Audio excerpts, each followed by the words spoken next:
салом бинандагони азиз, тозаҳои тоҷикистону ҷаҳонро дар барномаи ахбори озодӣ манзуратон мекунем. нахуст мурури кӯтоҳ ба сархати мавзӯъҳои имрӯз 22 феврал. кишварҳои ғарбӣ амалкарди Русия дар Украинаро сахт танқид карда гуфтанд, ки ин кораш беоқибат намемонад. Путин эълон кард, ки тасмим дорад нерӯҳои худро ба ин минтақа ирсол кунад. ӯ онҳоро поздорони сулҳ меномад. Ин комилан дурӯғ аст.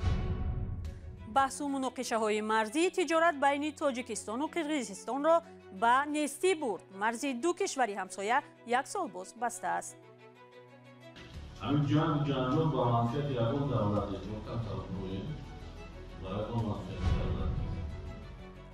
ва дар Тоҷикистон коршиносон метарсанд, ки идомаи муноқиша дар Украина ва таҳрим бар зидди Русия аҳволи муҳоҷирони тоҷикро бад мекунад. ба муҳоҷирати ҷумҳурии Тоҷикистон ғайримустақиман таъсири худро мерасонад. талабот паст мешавад. кишварҳои ғарбӣ Владимир Путинро барои эътирофи истиқлолияти ҷумҳуриҳои худхондаи Луҳанск ва Донецк сахт танқид карданд.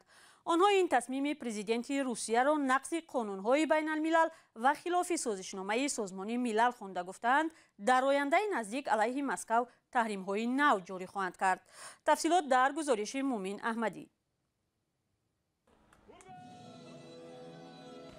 хабари ба расмият шинохтани истиқлоли ду минтақаи ҷудоиталаби Украинаро дар Донецк бо кафкубӣ ва парафшонии парчами Русия истиқбол карданд.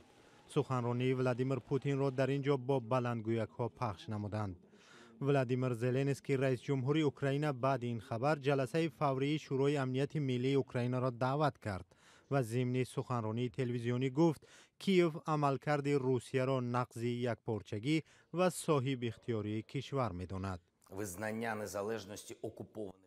اعتراف مستقلیت دونتسک و لوگانسک منطقه‌های تحت نظارت جدایی‌خواهان به معنای بیرون شدن یکجانبه روسیه از سازشنامه مینسک و نادیده گرفتن قرارهای فرمت نورماند است.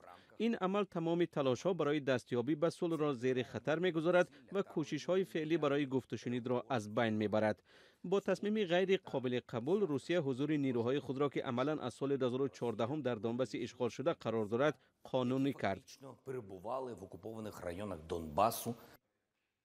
زلنسکی افزود که وزرا با پرزیدنت فرانسه امانوئل ماکرون و صدر اعظم آلمان اولاف شولز جو بایدن رئیس جمهوری آمریکا بررسی کرده خواستار برگزاری جلسه‌های اضطراری شورای امنیت سازمان ملل متحد و سازمان امنیت و همکاری اروپا شده است. کشورهای غرب قرار روسیه درباره دونتسک و لوگانسک را محکوم کردند. سران کشورهای اتحادیه اروپا از جمله فرانسه، بریتانیا، ژاپن، آمریکا و کشورهای دیگر در این باره اظهارات دادند. جو بایدن قرار را امضا کرد که تجارت با دو جمهوری خودخوانده و اعتراف نشده را منع می‌کند. نماینده دائمی آمریکا در سازمان ملل متحد لیندا توماس گرینفیلد در نشست اضطراری شورای امنیت گفت پوتین اعلام کرد که تصمیم دارد نیروهای خود را به این منطقه ارسال کند. او آنها را پاسداران صلح مینامد. این کاملا دروغ است. ما میدانیم که در اصل آنها کی‌هایند. با این عمل خود وی جهان را در برابر انتخاب قرار داد. ما باید این مشکل را نادیده نگیریم. ولادیمیر نبنزیا نماینده رسمی روسیه در سازمان ملل متحد اظهار داشت که درهای مسکو برای حل مسئله از راه دیپلماتی باز است. میخواستم از همکارانم از کشورهای غربی دعوت کنم احساس را یکسو گذارند و وضع را بدتر نکنند. هیچ کس به جز از شما نمیتواند نقشه‌های جنگجویانه کیف را باز دارد و آن را مجبور کند که تیراندازی و اغواگری علیه جمهوری‌های لوهانسک و دونتسک را بس کند.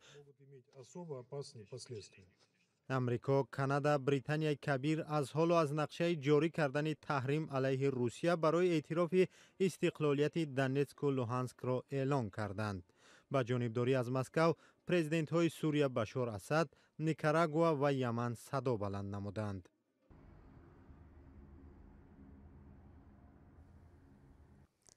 رویدادهای اخیر مربوط به اوکراین در تاجیکستان هم واکنش ساکنان و تحلیلگران را در پی داشت. کارشناسان بر اینند که تاجیکستان و کشورهای همسایه‌اش از این تحولات از نگاه اقتصادی ضرری جدی خواهد دید. تحریم‌های ضد روسیه به درآمد بیش از 1 میلیون مهاجر تاجیک هم تاثیر خواهد داشت. نظر تحلیلگران و بازتاب موضوع روسیه و اوکراین را در تاجیکستان در گزارش همکار ما مولارجب یوسفی ببینید.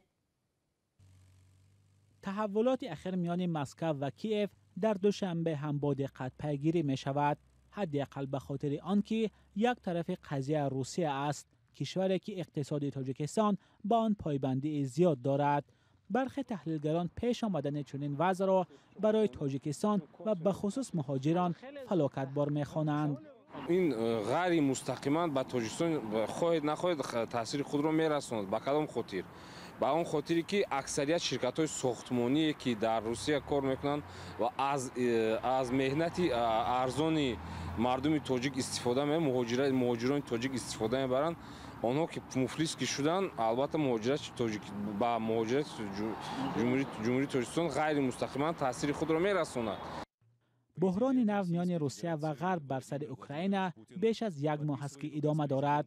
شب گذشته رئیس جمهوری روسیه مستقلیت دنتسک و لوهانسک، دو منطقه جدای طلب اوکراین را به رسمیت شناخت. برخی کشورهای غربی اعلان کردند که علیه مسکو تحریم جاری می‌کنند. برخی کارشناسان در دوشنبه معتقدند که وضع فعلی نتیجه همان مشکل است که هیچ طرف نخواست از سال 2014 تا این دم آن را حل کند.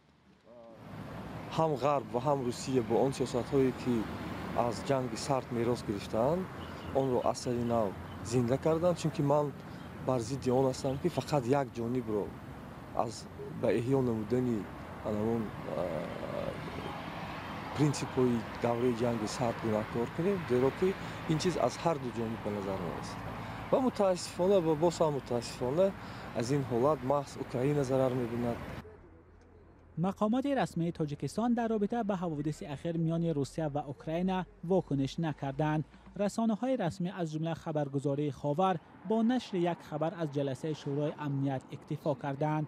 واکنش رسمی مقامات دیگر کشورهای آسیای مرکزی هم تا حال معلوم نیست. کشورهای آسیای مرکزی مثل پیشتر به نظر من همه بی‌طرف نیستند، زیرا از یک جانب اوکراین است، از یک جانب دیگر اوکراین و غرب، از جانب دیگر روسیه، ولی در این مرحله به یکی از جانب‌ها پیوستن آنها خطر و ضررهای زیادتر دارد. از این رو طبیعی است که آنها پرره بی‌طرف میمانند.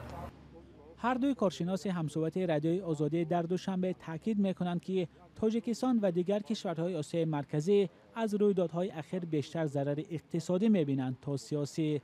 این تحلیلگران احتمال تکرار سناریوی سال 2014 را خیلی زیاد میبینند، سالی که به خاطر غصب نیم جزیره کریم غرب علیه روسیه تحریم‌های سخت جاری کرد و انتقال پول مهاجران به کشورهای آسیای مرکزی به مراتب کم شد. مولارجب یوسفی، نگار فضل‌الدین، آزادی، دوشنبه. برنامه را با یک گزارش دیگر از زیان به اقتصاد کشور ادامه می‌دهیم. نزدیک به یک سال بسته ماندن مرز تاجیکستان و قرقیزستان تاثیر خود را به زندگی و اقتصاد منطقه شمال گذاشته، بود و باش غیر قانونی را بیشتر کرده است. مقامداران ولایت سوق در نشست‌های خبری خود که برد و باخت یک سال گذشته را بررسی می‌کردند، به همین موضوع بیشتر توجه نمودند. فرزان محمدی در این نشست‌ها شرکت داشت و تفصیلات را از او می‌شنویم. گردش مال بین تاجیکستان و قرقیزستان در سال 2021 به پایان‌ترین سطح رسیده. مقامات میگن آن اکنون ممکن به 0 برابر شود. این حالت بی سابقه نامیده می شود. نسبت جمهوری قرقیزستان در مجموع حجم گردش سودا 25.1 میلیون دلار تشکیل کرده. از این 3.3 صادرات و 22.8 این واردات را تشکیل کرده است. رشد باشد اگر اینکه کم شوی، حجم گردش سودا صادرات اگر در نظر گیریم 43%. خدمات گمرک در منطقه سوق میگوید کاهش داد و ستد مرزی حالت تشویش‌آور را به وجود آورده است، زیرا چندین ناحیه‌های کشاورزی شمال تاجیکستان از فروش محصولات کشت کردهشان روزی خود را پیدا می‌کردند. همین جنگ با منفیت یکون دولت است وقتا تلمروی برای با منفیت دولت است با منفیت دولت تاجیکستان با منفیت قرقیزستان. در ولایت سوخ سال گذشته ده‌ها شهروند قرقیزستان برای عبور غیرقانونی مرز بازداشت و جوابگر شدند. بختیار عاقل‌زاده رئیس دادگاه صلح روز 15 فوریه در نشست خبری با روزنامه‌نگاران گفت که سال 2021 برای عبور غیرقانونی مرز 39 نفر شهروند قرقیزستان به جوابگری کشیده شدند. مقامات دادستانی هم نسبت سالهای پیش موردهای زیادی ویران کردن بود و باش شهروندان کشور همسایه را به قید گرفته است. در سال 2021 نسبت شهروندان جمهوری قرقیزستان برای ویران کردن قاعده‌های بود و باش 63 پرونده مأموری با ماده 499 قسم 1 کدکس قانونی مأموری آغاز کرده شده. قرقیزستان پس از مناقشه ماه اپریل سال گذشته مرزهایش را برای تاجیکستان بست و دو کشور ده‌ها شهروند همدیگر را با جرم‌های گوناگون بازداشت و زندانی کردند. مقامات هر دو کشور این بازداشت‌ها را معمولی می‌نامند ولی کارشناسان می‌گویند معرکه بازداشت شهروندان از جانب دو کشور انگیزه سیاسی دارد و به خاطر فشار به همدیگر روانه شده است.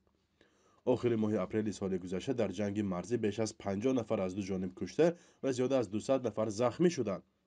نامعینی خط مرز و تلاش‌ها برای غصب قلمروها سبب این درگیری‌ها می‌شوند. و جومابای سنگینوف یکی از شرکت‌داران مذاکرات مرزی میان تاجیکستان و قرقیزستان 70 ساله شد. او حالا پروفسور دانشگاه طبی تاجیکستان است. همکاران ما علیشیر ظریفی و برات یوسفی در این روز به سراغ جومابای سنگینوف رفتند و درباره حل نشده ماندن بحث مرزی و کار و روزگارش پرسیدند. بنده با فعالیت طبی و علمی در ساحه بی‌واسطه انتخاب کرده خود ساحه طبی تاجیکستان مشغول شدم و امروزها به حیث پروفسور کافدری سرطان شناسی دانشگاه دولتی طبی تاجیکستان به نام ابوعلی ابن سینا من فعالیت خود را پیش برده ایستادم. میخواستم در خصوص آن صحبت کنیم که شما زمان عضو هیئت تاجیکستان در مذاکرات مرزی با قرقیزستان بودید. چرا همین مسئله تا این حد پیچیده شد؟ شما که تجربه زیادی کاری دارین در این بخش. نقطه مهمترین همین است که در زمان شوروی تعداد معینی مرز جمهوری تاجیکستان با سبب‌های گوناگون از آن جمله بعضی عامل‌های ابجکتیوی هم بود، بعضی عامل‌های سوبژکتیوی وابسته به موقع‌گیری راهبران سطح‌های گوناگون مقامات اداره‌کنی همون زمان هم در ولایت هم در جمهوری بود. این چنین از روی فارغبالی کمی صمیمیتی از حد زیادی مردم ما که خاصی تمدن ما است و نسبت همسایه نسبت همجوار همه وقت فکر و اندیشه خوب داریم. همین تعداد معین مرزهای ما امکانیتی با منصوبیت به قرقیزستان پیدا کردند و جای تعجب آن است که در یگان دولت جهان امروزه وقتی که این یا شخص‌های مشخص ملت در حدود دیگر دولت خانه بنیاد می‌کنند، منزل استقامتی می‌اندازند، فعالیت زندگی پیش می‌برند، تلاش این مرز گویا مرز دولتی من بودن را نمی‌کنند. ولی در حدود جمهوری تاجیکستان قرقیزستان چنین یک عمل به انجام رسید که ما نسبت همسایه خیلی صمیمیت و مناسبت خوب داشتیم. ما از کجا گمان داشتیم که همسایه ما آمده در پهلوی ما خانه می‌سازد و پگاه دعوا می‌کند که نه این زمین توی زمین ما است.